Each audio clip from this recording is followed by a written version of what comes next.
Salut les trackers, j'espère que vous allez bien. Je reprends mes séries de vidéos sur les figurines mythiques Légion. Vous savez que c'est une collection de figurines qui me tient particulièrement à cœur, qui n'est pas très connue encore en France et même en Europe. Donc j'espère contribuer à faire connaître un peu mieux ces superbes figurines des Four Horsemen en France et en Europe. Et donc j'ai l'intention de continuer à vous faire des unboxings des figurines qui sont sorties il y a plusieurs années, des nouveautés aussi qui vont arriver. Donc vous trouverez sur la chaîne déjà un certain nombre de vidéos consacrées aux mythiques Légion. Mais aujourd'hui on va tout de suite s'attaquer à un personnage qui m'a beaucoup séduit par ses couleurs qui en effet changent vraiment ce qu'on a l'habitude de voir. C'est donc le personnage de Pixus. Pixus, on commence tout de suite l'unboxing. Ok, donc Pixus, comme vous le voyez, la base c'est un squelette hein, avec une tenue de chevalier d'un bleu magnifique. C'est vraiment ce qui m'a plu dans ce personnage parce que c'est très original et c'est pas une couleur qu'on a forcément l'habitude de voir, dans les mythiques Légions. En deux mots, Pixus, c'est une figurine qui est assez ancienne puisqu'elle était proposée en précommande. Alors j'ai pas bien compris si c'était en précommande ou si c'était disponible déjà en stock sur le site des Four Horsemen en février 2016. Donc ça faisait suite à la première campagne de Kickstarter qui avait lancé les Four Horsemen puisqu'ils ont commencé grâce à Kickstarter.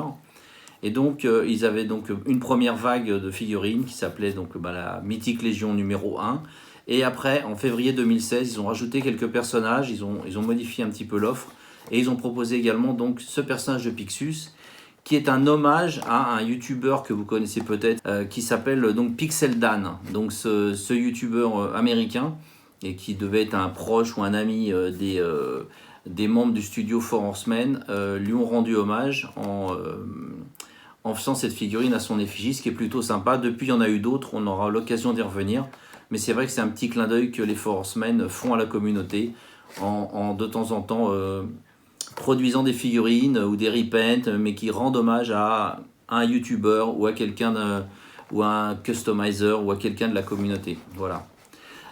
Donc ça, c'est une figurine qui maintenant, moi je l'ai eu d'occasion. On va découvrir ensemble si elle est en bon état. Je ne l'ai pas encore ouverte. Je pense qu'il n'y aura pas de souci. J'ai eu la chance parce qu'elle m'a coûté aux alentours de 150 €.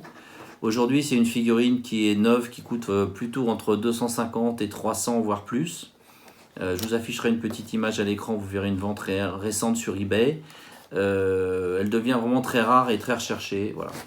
Donc, écoutez, on l'ouvre tout de suite, on regarde ça ensemble. Alors oui, une dernière chose, c'est une figurine qui a été aussi reproposée plus tard dans la Wave All-Star 2, puisque régulièrement, Mythique Légion, enfin les Four Horsemen proposent leur meilleure vente. Enfin proposent, c'est pas tout à fait ça. Ils proposent en fait aux personnes, aux amateurs de figurines mythiques Légion, d'élire entre guillemets les personnages qu'ils voudraient voir reproduits. Et celui-ci avait donc reçu des votes. Du coup, il a été reproduit.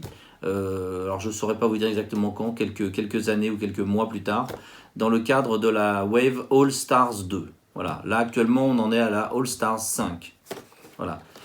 Allez, on regarde ça. Donc, au niveau du visuel, alors, vous avez l'habitude, vous l'avez déjà vu ce visuel sur nos vidéos. Voilà, à l'arrière, on a une illustration assez sympa avec des combats, des flammes et des guerriers. Ici, donc, sur le côté, il y a toujours une petite bio du personnage. Avec les reflets, c'est pas évident. Voilà. Allez, on l'ouvre tout de suite. Donc c'est un packaging friendly comme on dit, hein, c'est-à-dire que vous pouvez tout à fait sortir la figurine sans abîmer la boîte, sans sa coulisse. Bon là elle a été tordue, je vous dis c'est de l'occasion, hein, donc c'est pas nickel, mais ça coulisse. Vous avez et puis vous avez après cette partie transparente qu'on le retire. Ici donc la bio comme je vous disais du perso avec des petites illustrations et tout. Et notre ami Pixus. Alors, on va le délivrer de ses liens. Donc, voilà notre ami Pixus. Alors, Pixus, c'est vrai que c'est un des premiers squelettes que j'ai, donc je suis content.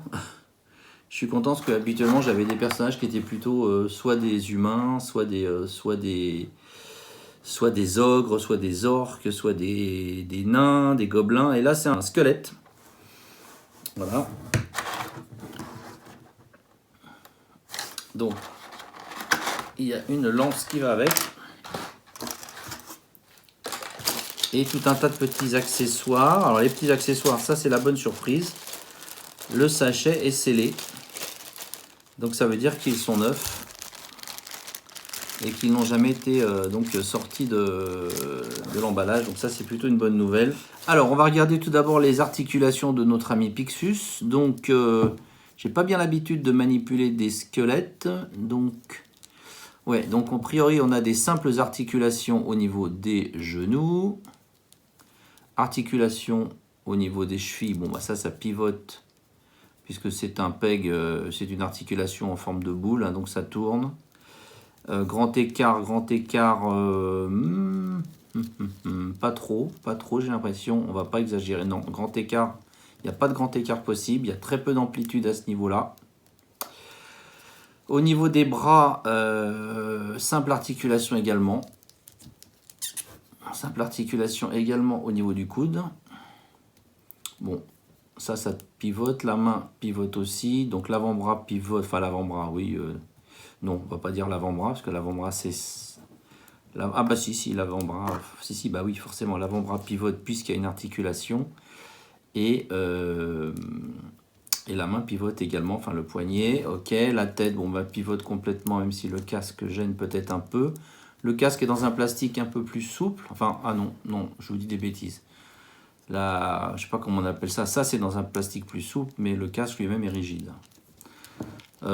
Comme ça, on doit pouvoir tourner complètement, ouais, même si ça ne sert pas à grand chose.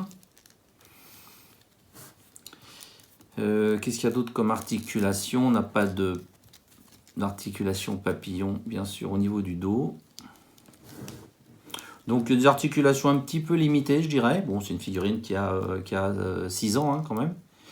Je pense que depuis Mythic Légion a amélioré un petit peu ça. Le casque ne se retire pas. Par contre, vous allez voir, ce qui est cool, c'est qu'il y a une tête alternative qu'on regardera tout à l'heure. Hein. Une tête de squelette, forcément. Donc, je vais vous le faire tourner un petit peu, puis on va regarder un peu les accessoires qu'il y a dans la boîte, enfin dans le sac. Le gros avantage de cette figurine, c'est cette couleur bleue, qui vraiment dans une collection va être une pièce un petit peu centrale, parce que c'est une couleur qui attire l'œil.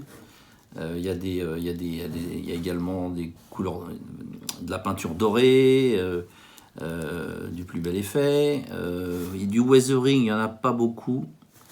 Alors, ce qui est amusant, si vous voulez, avec Mythic Légion, je passe du coq à l'âne, mais ça me vient en parlant, c'est qu'en fait, j'ai envie de dire, c'est un peu comme l'homme et le cochon. 99% du patrimoine génétique de l'homme, c'est celui du cochon. Et en fait, c'est un peu la même chose avec les figurines Mythic Légion. C'est-à-dire que cette armure, c'est protège genoux, cette boucle de ceinture, etc. Vous la retrouvez sur énormément de figurines Mythic Légion. Ce qui va différer, c'est le travail de peinture. Alors à tous les niveaux, hein, y compris dans les petits détails comme ça. Ce qui va changer, c'est là on a un body de squelette. Dans d'autres cas, ça va être un body d'humain, d'orque. À une échelle plus petite, ça va être des nains ou ça va être des gobelins.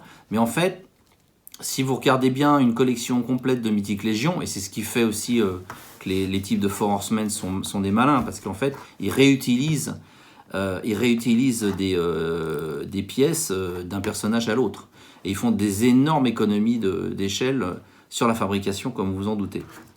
Donc cette armure, je l'ai sur une dizaine de personnages, mais parfois elle est noire, parfois elle est bronze, parfois elle est cuivre, parfois il y a juste le haut qui est commun, ou parfois il y a juste les jambières. Vous voyez, mais en fait, voilà, ils multiplient ça à l'infini. À l'occasion, j'essaierai de vous faire un comparatif. C'est pas un reproche, hein, parce qu'il y a un travail de peinture derrière qui est vraiment intéressant pour des figurines produites quand même pas en masse, parce qu'on n'est pas sur du Hasbro, du McFarlane ou du NECA. En fait, c'est quand même fabriqué en usine.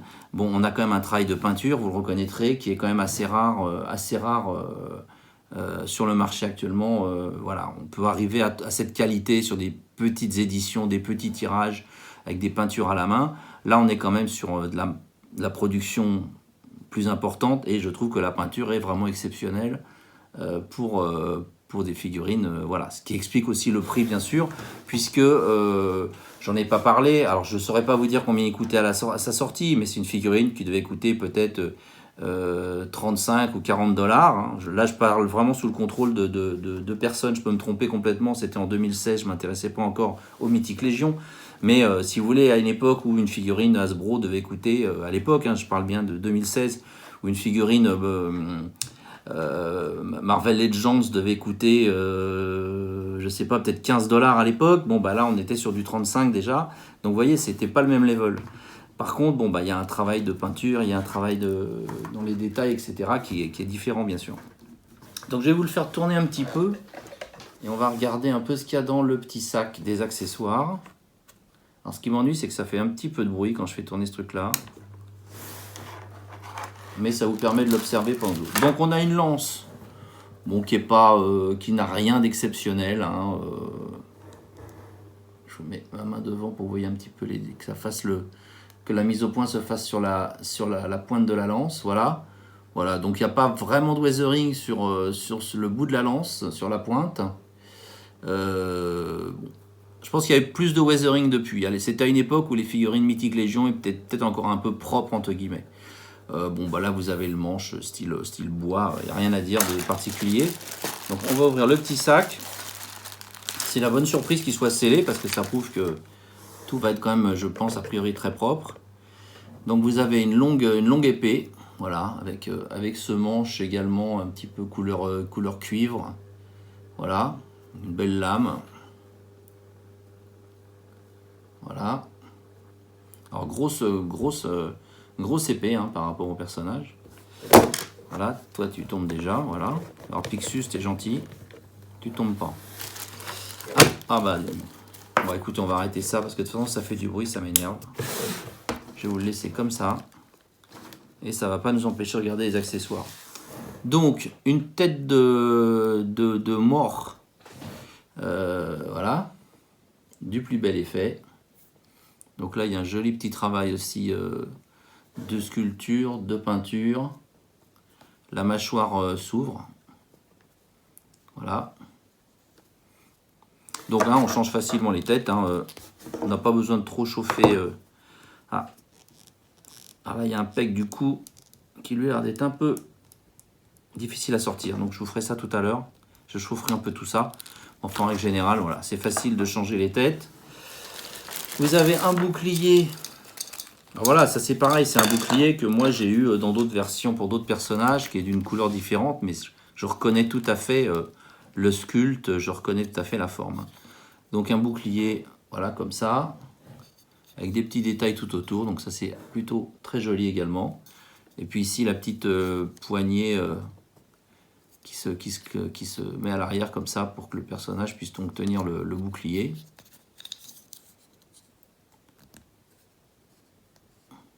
J'aime pas trop manipuler comme ça sans avoir un peu chauffé les pièces, mais bon. Donc il va tenir forcément le bouclier avec cette poignée. Voilà.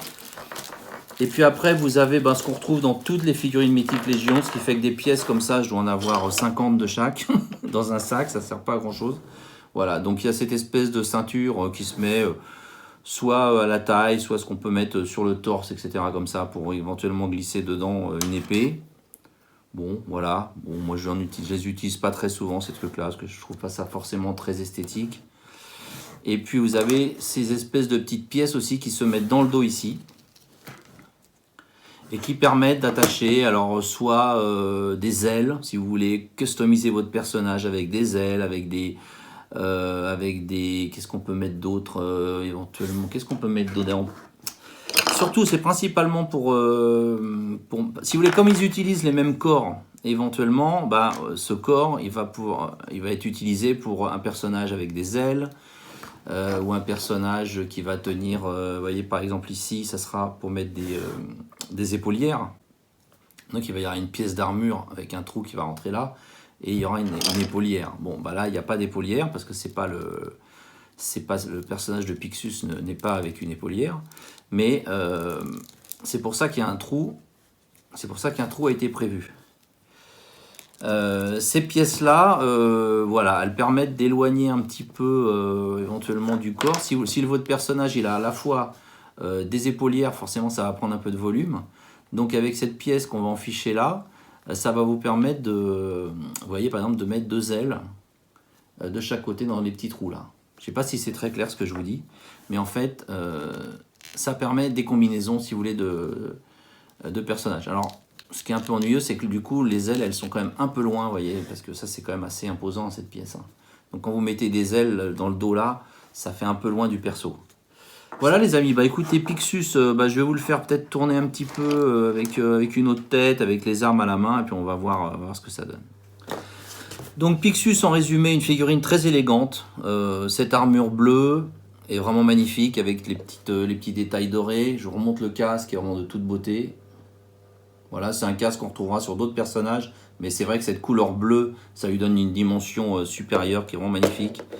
On a également une figurine qui n'a pas beaucoup d'accessoires, donc c'est un petit peu inhabituel avec les Mythic Légion, en tout cas avec les figurines Mythic Légion qui sortent aujourd'hui. C'est vrai que quand elles sortent aujourd'hui, il y en a qui sont avec 3-4 armes, avec plusieurs têtes. Là, il n'y en a que 2, bon, il y en a qui en ont parfois plus que ça. Ça manque un tout petit peu d'accessoires, mais voilà, c'était 2016. Voilà, il y avait sans doute moins d'accessoires à l'époque. Je connaissais pas encore bien ces figurines, enfin je connaissais même pas du tout ces figurines à l'époque. Donc je saurais pas vous dire si c'était le cas des autres personnages de la Wave. Mais c'est vrai que j'ai été un petit peu étonné de voir peu d'accessoires. Par contre, bon, une figurine très élégante. Une figurine difficile à trouver aujourd'hui, mais qui a vraiment beaucoup d'atouts. Et puis, ben voilà, l'originalité d'un squelette, parce que bon, il y a des membres, bien sûr, voilà, hein, qui sont alors, je sais pas si vous voyez bien, mais bon, voilà, ce sont des os, hein, c'est un squelette, quoi. Donc, ça change des personnages humains. Moi, je trouve ça plutôt fun. Est-ce que ça se retire, ça? Non, ça se retire pas. Et puis, je vous dis, c'est un des premiers squelettes que j'ai, donc je suis content. Voilà les amis, bah écoutez, j'espère que cette petite vidéo vous a plu. On va continuer la découverte, enfin la découverte. Vous avez déjà découvert ça avec moi depuis quelques temps si vous me suivez depuis un petit moment, mais c'est vrai que des figurines Mythic Légion, il y en a énormément. Moi je m'y suis mis un peu sur le tard, donc j'essaye de rattraper le retard et puis j'essaie de vous faire partager ça aussi parce que, encore une fois, c'est pas très connu encore en France et en Europe. J'en profite juste pour vous dire que comme vous le savez, j'ai un site internet maintenant, j'ai une boutique en ligne qui vend des figurines Star Wars, Marvel Legends, NECA et autres. Et j'essaye de négocier avec Four Horsemen, donc le fabricant des Mythic Légion. J'essaie de négocier et d'avoir la possibilité de distribuer leurs figurines en France, ou en tout cas, enfin voilà, je cherche des moyens parce que c'est pas en France, ils n'ont pas véritablement de distributeurs ou de revendeurs. Voilà, donc je sais pas ce que ça va donner. J'ai quelques figurines sur le site, pas beaucoup, mais vous pouvez aller voir quand même. Et puis j'espère pouvoir étoffer l'offre des figurines Mythic Légion bientôt. Voilà les amis, n'oubliez pas aussi de vous abonner si ce n'est pas encore fait sur la chaîne. Un petit like, ça fait toujours plaisir. Et puis je vous dis à très bientôt. Ciao!